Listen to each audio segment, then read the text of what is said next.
Palavra da Verdade, com Hernandes Dias Lopes. Eu quero partilhar com você a palavra em Jó capítulo 42. Jó capítulo 42. Versos de 1 a 6. Esse texto, Jó 42, de 1 a 6, diz assim: Então respondeu Jó ao Senhor: Bem sei que tudo podes, e nenhum dos teus planos pode ser frustrado. Quem é aquele, como disseste, que sem conhecimento encobre o conselho? Na verdade, falei do que não entendia, coisas maravilhosas demais para mim, coisas que eu não conhecia. Escuta-me, pois havias dito, e eu falarei, e te perguntarei, e tu me ensinarás. Eu te conhecia só de ouvir, mas agora os meus olhos te veem. Por isso me abomino e me arrependo no pó e na cinza. Hoje eu quero tratar do impacto da soberania de Deus, o impacto da majestade de Deus na nossa vida. Nós cremos que o nosso Deus é soberano. Isso significa que nós não cremos em acaso, nós não cremos em sorte, nós não cremos em coincidência, nós não cremos em azar, nós não cremos em determinismo cego, nós não cremos em feitiço para crente. Nós cremos que a mão de Deus dirige o nosso destino. Nós cremos que o nosso Deus é soberano e faz todas as coisas conforme o conselho da sua vontade. Ele não é pego de surpresa, ele não é surpreendido por nada, ele não está lá no céu esfregando as mãos, aflito, sem saber o que faz com esse mundo. Ele cuida de você, ele sustenta você, ele quem dá a você a vida, a respiração e tudo mais. Nele vivemos, nos movemos e existimos. Talvez nenhuma outra vida na história bíblica ou na história da humanidade podemos encontrar de maneira tão eloquente a soberania de Deus como na vida de Jó. Vocês conhecem essa história. Esse homem que foi um patriarca, que viveu em priscas eras há tanto tempo. Deus disse acerca dele o que não disse acerca da maioria de nós. Observaste o meu servo Jó? Não há ninguém na terra semelhante a ele. Homem íntegro, reto, temente a Deus, que se desvia do mal. Isso não é uma opinião, nem é um elogio por alguém bajulador. Essas palavras são palavras do próprio Deus. Deus não tem uma opinião a seu respeito, Deus tem o diagnóstico. E por isso diz a Bíblia que Satanás insinuou para o próprio Deus que Jó só servia a Deus por interesse, que religião na vida de Jó era um negócio, que se Deus tirasse o que havia dado para Jó, o Jó adorador transformar-se-ia num Jó blasfemador. Deus havia dado para Jó riquezas, Deus havia dado para Jó família, Deus havia dado para Jó saúde, Deus havia dado para Jó amizades verdadeiras. E Satanás disse para Deus: toca no que ele tem, e verás se não blasfema contra ti na tua face. Toca nos seus ossos, toca na sua carne, e verás que ele tornar-se um blasfemador. E diz a Bíblia que Deus permite que Satanás prove Jó. E Satanás só pode provar Jó porque Deus permite. Satanás não pode ir 1 centímetro a mais na sua vida sem a permissão divina. Quem controla a sua vida não é Satanás, é Deus. A sua vida está nas mãos de Deus. Você está guardado nas mãos de Jesus. Mas Deus queria mostrar para a história, para os pósteros, para você e para mim, que é possível alguém amar mais a Deus do que o dinheiro, do que a família e do que a si mesmo. E Jó enfrenta uma tempestade terrível, quando ele vai à falência, quando ele tem a dor mais avassaladora que um ser humano pode passar na vida, sepultar os próprios filhos.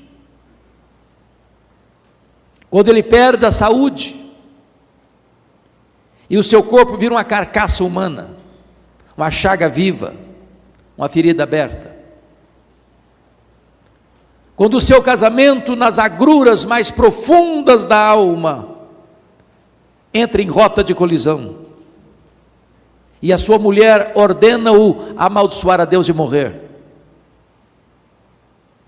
Quando ele lida com a incompreensão dos seus amigos, que assacam contra ele pesados libelos acusatórios, e esse homem vai para o fundo do poço. Esse homem perde tudo: bens, saúde, enterra os filhos, enfrenta uma crise no casamento e a acusação dos seus amigos. Só uma coisa esse homem não perdeu: foi a sua confiança em Deus. Ele arranca do peito um brado de esperança quando diz: mas uma coisa eu sei, é que o meu Redentor vive. Eu verei o meu Redentor. Podemos passar provas na vida, e eu não tenho dúvidas de que esta igreja, nessa jornada de 25 anos, também passou lutas. Famílias aqui passaram lutas. Mas o Deus a quem servimos é maior que nossas lutas.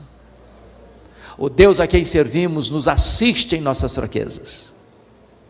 O Deus a quem servimos reverte diagnósticos sombrios, como ouvimos o testemunho aqui nesta noite.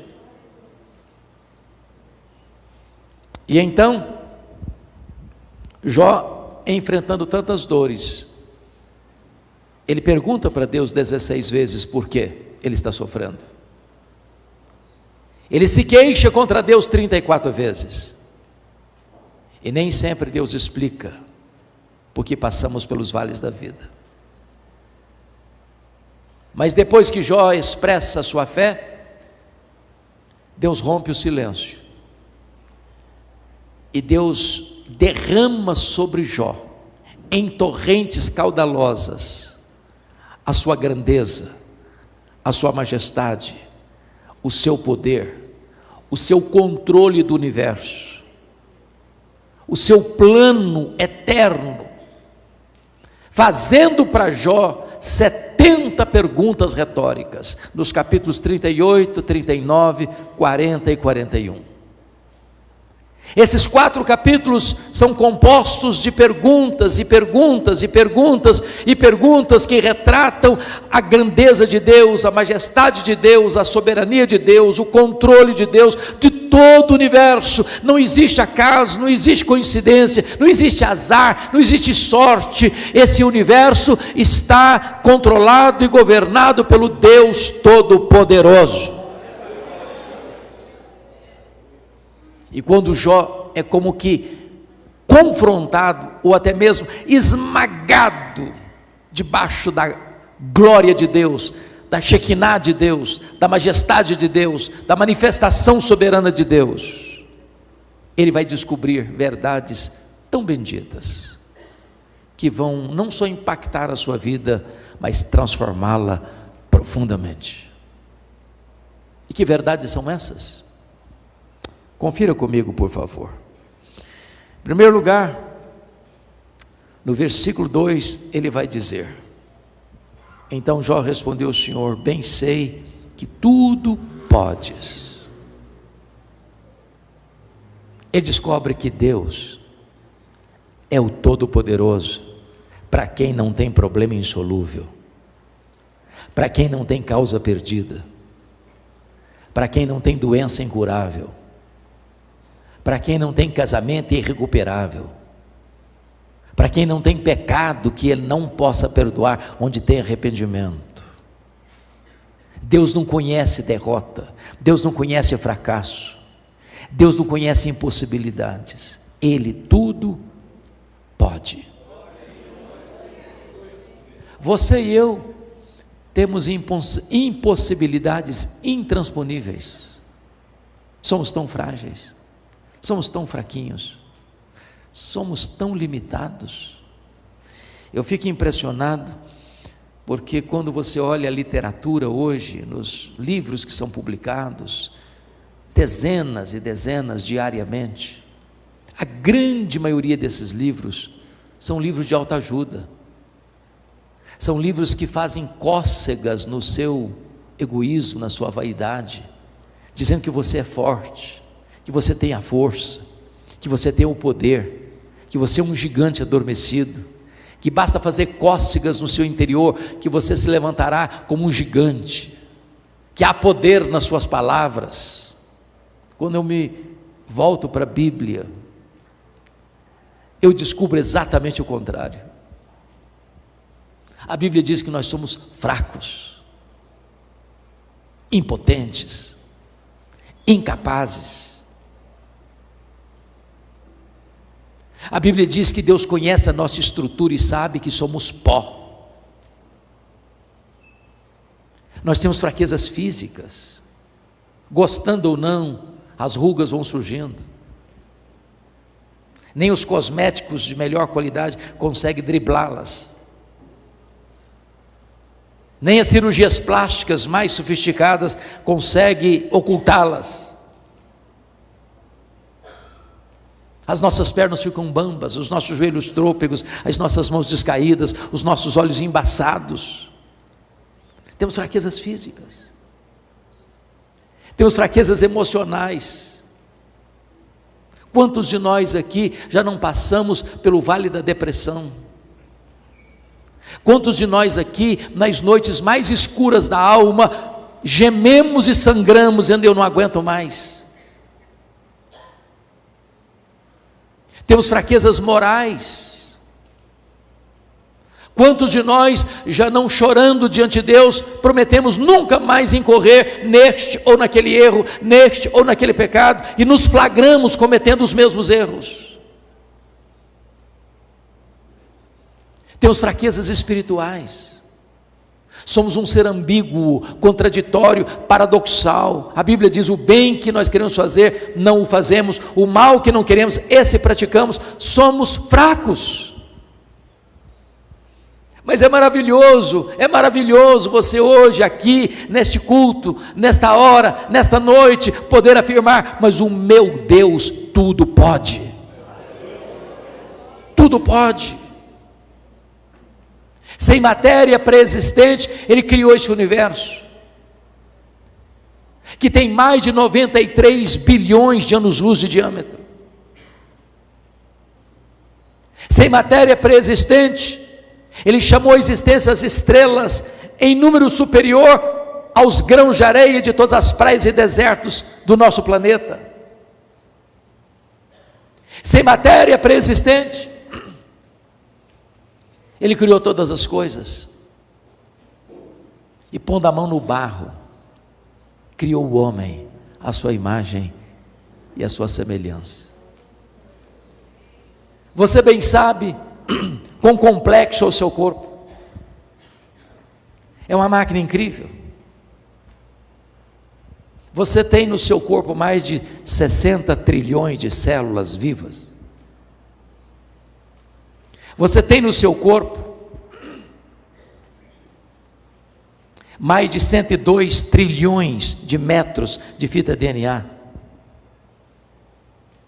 Você tem em cada um dos seus olhos mais de 10 milhões de fios duplos encapados. Você é um milagre do poder de Deus. Esse Deus a quem você professa, tudo pode. Talvez você nesta noite trouxe aqui uma causa perdida, humanamente impossível, pois hoje Deus pode reverter essa situação. Hoje Deus pode virar essa mesa. Hoje Deus pode mudar o placar desse jogo. Ele tudo pode. Permita ilustrar isso.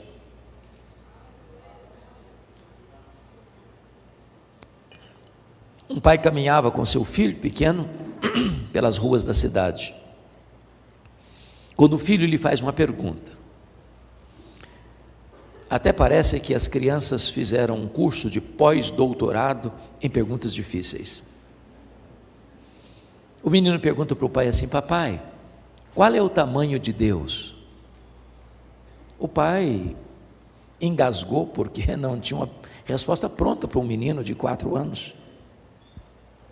Continuou caminhando pensativo, quando de repente ele escuta os roncos das turbinas de um avião supersônico lá nas alturas, e disse: filho, olha para cima, você está vendo aquele avião?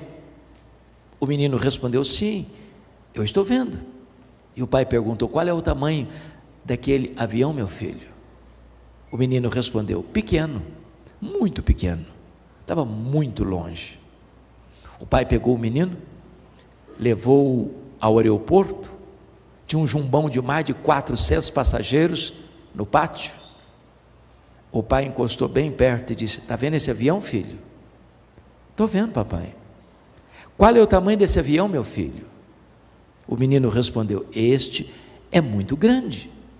E o pai disse: meu filho, Deus é do mesmo jeito.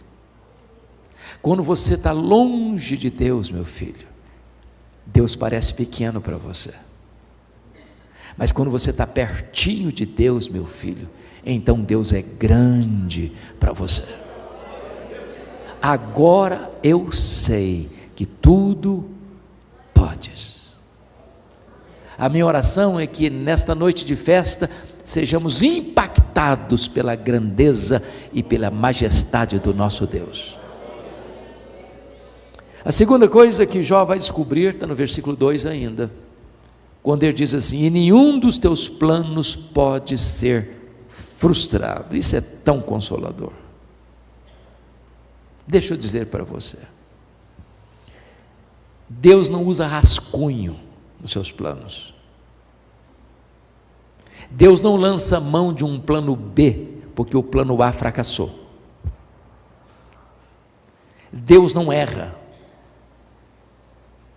Deus não se surpreende.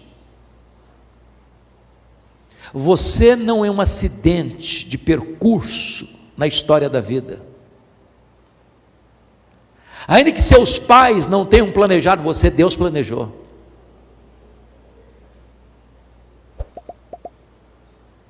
Nenhum dos planos de Deus pode ser frustrado. Ele tem o controle de tudo. Ele sabe tudo. Se você está passando uma luta, uma prova, um vale, uma enfermidade, uma crise, uma tempestade na vida, saiba que isso também está incluído no grande projeto de Deus, não para destruir você, mas para fortalecer você. Não para derrotar você, mas para tonificar as musculaturas da sua alma. Não para reprovar você, mas para provar e aprovar você. Nenhum dos teus planos pode ser frustrado.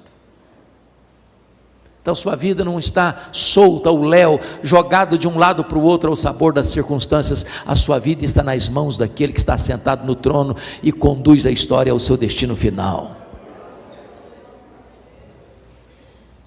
A terceira coisa que Jó vai destacar, porque ele foi impactado pela majestade de Deus, pela soberania de Deus, Está aí no versículo 3, quando ele diz: na verdade eu falei do que eu não entendia, coisas maravilhosas demais para mim, coisas que eu não conhecia. Ele reconhece a sua profunda limitação. Isso me ensina muito, porque se você ler o livro de Jó numa sentada só, você vai perceber que ele, sofrendo tantos reveses na vida, ele não ficou como um estoico, com os dentes trincados, calado. Ele falou muito, ele perguntou, ele se defendeu, ele se queixou. E quando você está doído, quando você está machucado, quando você se sente esmagado pelas circunstâncias da vida, a tendência nossa são duas: ou calamos ou falamos, e falamos muito. E quando falamos muito, corremos o risco de falar o que não entendemos. E de repente Deus começa a se manifestar a Jó, derramando sobre ele a luz da sua grandeza, da sua majestade. E Deus foi revelando a Jó perguntas retóricas: onde estavas tu, Jó, quando eu lançava os fundamentos da terra? Onde estavas tu, Jó, quando eu espalhava as estrelas no firmamento? Onde estavas tu, Jó, quando eu impedia que o mar invadisse a terra e colocava limite para o mar? Onde estavas tu, Jó? E ele botou a mão na boca e disse: meu Deus, quanta coisa eu falei sem saber. Sabe qual a lição que eu aprendo aqui?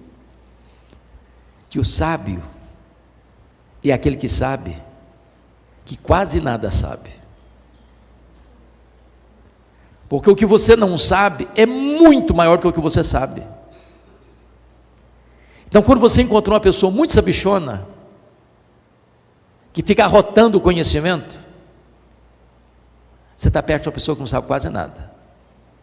Porque quem sabe não faz propaganda. É lata vazia que faz barulho. Eu fui criado na região rural e aprendi uma coisa muito curiosa na lavoura. Quando você vai colher uma roça de milho, existe uma diferença entre a espiga boa, granada, e a espiga que chama-se restolho, pequena, que só tem sabugo e palha e sabugo, não tem nada, xoxa. O que é curioso é que a espiga boa, quando ela está na hora de colher, ela se dobra. O restolho nunca se dobra, fica empinadinho. Quando você encontra uma pessoa muito empinadinha, pode saber, é restolho, só tem palha e sabugo. Porque, com respeito a Deus, quanto mais você conhece a Deus, mais humilde você é. Quanto mais alto você quer subir, mais escravo de todos você deve ser. O próprio Rei da Glória diz: entre vós, eu sou aquele que serve. Então, conhecer a Deus é calçar as sandálias da humildade. A quarta coisa que esse homem descobre, que marca a vida dele para sempre, está no versículo de número 5, quando ele diz: eu te conhecia só de ouvir, mas agora os meus olhos te veem. E eu acho, a princípio, essa afirmação contraditória com a declaração de Deus acerca dele. Não há ninguém na terra semelhante a ele, homem íntegro, reto, temente a Deus, que se desvia do mal. E esse homem agora vai dizer que conhecia a Deus só de ouvir. Como é que você entende isso? E aqui está, irmãos, para mim, a essência da própria salvação, da própria vida eterna. Me permita uma pergunta: você conhece a Deus? Quanto você conhece a Deus? Quanto? Como aquele cidadão que nunca tinha visto o mar, fez uma viagem para o litoral. Quando ele avistou o mar, ele ficou tão entusiasmado que ele exclamou: agora eu conheço o mar. Aproxima-se dele um marujo, com a pele tostada de sol e sal, e ele diz: eu também conheço o mar. Qual era a diferença entre eles? Sabe o que Jesus disse na oração sacerdotal? João 17,3: e a vida eterna é esta, conhecer a Deus e a Jesus Cristo, a quem enviaste. Você sabia que a própria essência da salvação, a própria essência da vida eterna é conhecer a Deus? Portanto, quando nós estivermos no céu, depois que Jesus voltar em majestade e glória e nos levar para a casa do Pai, e nós estivermos lá 1 milhão de anos, sabe o que nós vamos fazer lá? Nós vamos estar conhecendo a Deus. Quando passarmos lá 1 bilhão de anos, o que faremos lá? Nós vamos estar conhecendo a Deus. Jamais haverá um dia, se eu posso falar de dia na eternidade, onde você possa dizer, agora eu conheço tudo de Deus, não tem mais nada para conhecer. Não, Deus é inesgotável em seu ser. E significa que o céu não vai ser monótono, o céu não vai ser colocar a vida no piloto automático, e agora não tem mais nada para conhecer, virou rotina. Não, o céu é dinâmico, porque você vai conhecer a Deus, você vai amar a Deus, você vai fruir a Deus, você vai glorificar a Deus, você vai trabalhar para Deus, você vai contemplar a face de Deus em Cristo Jesus, e nunca vai esgotar o conhecimento de Deus. É deleite e mais deleite eternamente. Mas a última coisa que este homem descobre, está no versículo 6, ele diz, por isso eu me abomino e me arrependo no pó e na cinza. E parece-nos que é mais uma vez contraditório, porque essa não é uma confissão normal na boca de um crente. Eu me abomino, eu me arrependo, e eu me arrependo no pó e na cinza. Ficaríamos chocados em ouvirmos uma confissão dessa de um irmão da igreja, ou de um líder da igreja. Como entender isso? E a resposta é: as pessoas que mais choram, mais sofrem, mais confessam seus pecados, não são as pessoas que mais pecam, são as pessoas que mais perto de Deus andam. Quem está longe de Deus, nem consciência de pecado tem. Mas quando você está perto da luz, a sua atitude e a sua reação é a de Isaías: ai de mim, Senhor, estou perdido. É a reação de Jó: eu me abomino no pó e na cinza. É a reação de Pedro: afasta de mim, Senhor, eu sou um pecador. É a reação de Paulo: miserável homem que eu sou. É a reação de João na ilha de Patmos: cair como um morto aos seus pés. No dia que você encontrar um crente, que sempre que encontrar-se com você, vai rasgar elogios a si mesmo, pode ter certeza, você está perto de alguém que está longe de Deus. Não dá para você estar na presença daquele que é santo, santo, santo, com o narizinho empinado, com o peito estufado, diante de Deus. Humildade. Mas eu quero concluir dizendo para você que, diante dessa postura de Jó, ele tinha um problema sério ainda para resolver. Um problema pessoal. Porque os amigos o acusaram de ladrão, de adúltero, de louco. E eu fico imaginando, quando Jó se defende, o que tem no coração dele.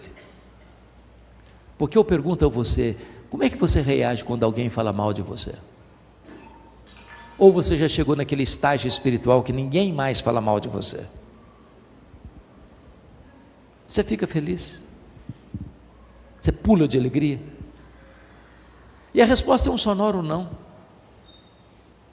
Sabe o que Deus está dizendo para esse homem no versículo 10?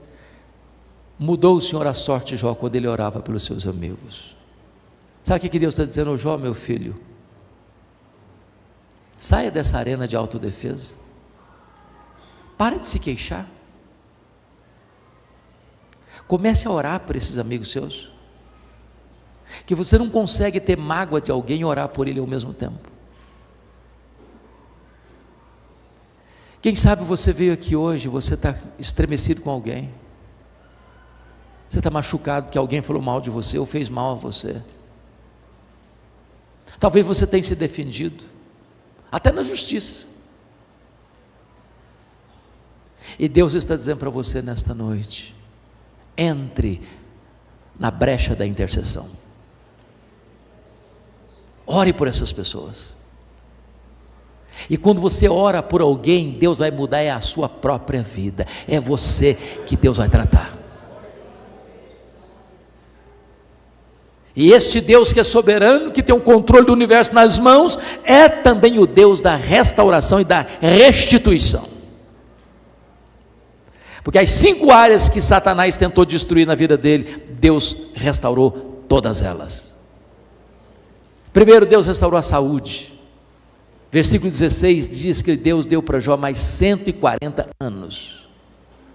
Como ouvimos aqui hoje, a última palavra não é da ciência. A última palavra não é da medicina. O Deus a quem servimos não é apenas o Deus El Shaddai, é também o Senhor Jeová Rafá. Ele é o Deus que cura. Ele é o Deus que cura. Segundo lugar, diz a Bíblia que Deus restaura, versículo 10, versículo 12, Deus restaura os bens de Jó, as riquezas de Jó, e ele passa a ser duplamente mais rico do que era. Eu quero dizer para você nesta noite que Deus é o Deus da restituição. Deus é o Deus que pode devolver aquilo que você perdeu nos seus negócios. Deus é o Deus que pode reerguer a sua empresa. Deus é o Deus que pode devolver a você aquilo que financeiramente você sofreu prejuízo. Deus é o Deus da restituição. Mas em terceiro lugar, Deus restaurou os amigos de Jó, versículos 7 e 8. E eu acho isso maravilhoso, porque Deus disse para os amigos de Jó assim: olha, vocês criticaram Jó, mas Jó é mais justo do que vocês, e agora vocês vão ter que ir lá em Jó, para Jó orar por vocês, porque é a oração de Jó que eu vou ouvir para restaurar a vida de vocês. Sabe o que significa isso? Você não precisa se defender, você precisa andar com Deus, porque quando você anda com Deus, Deus defende você. Quando você anda com Deus, quem criticou você vai ter que voltar a você e mudar de opinião a seu respeito. A quarta área que Deus restaurou foi o casamento. Eu escuto alguns críticos ou alguns comentaristas até que dizem que Jó casou com outra mulher. A Bíblia não diz.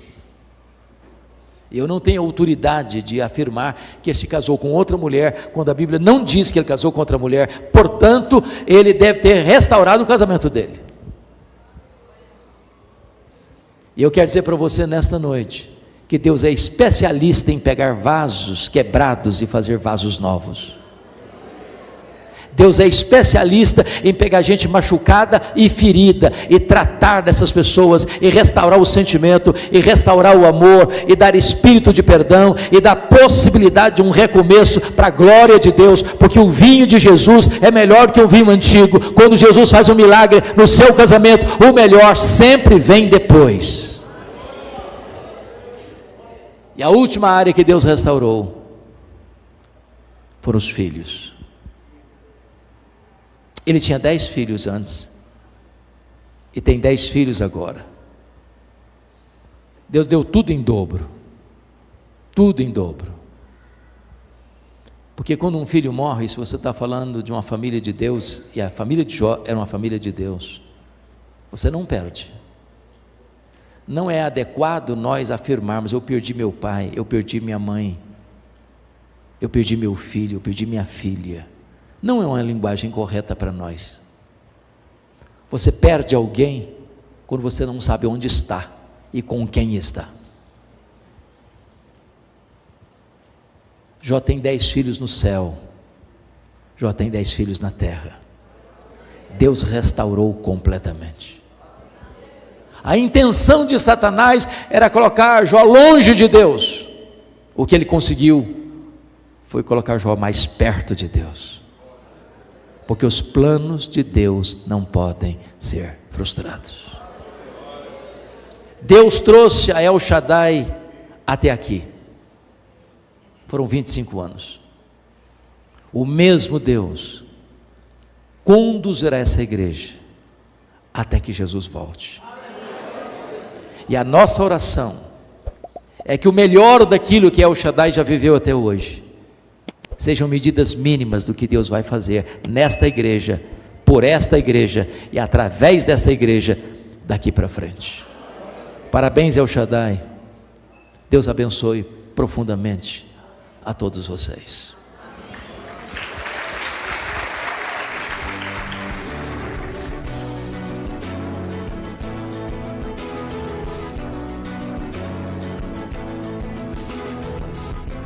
Palavra da Verdade, com Hernandes Dias Lopes.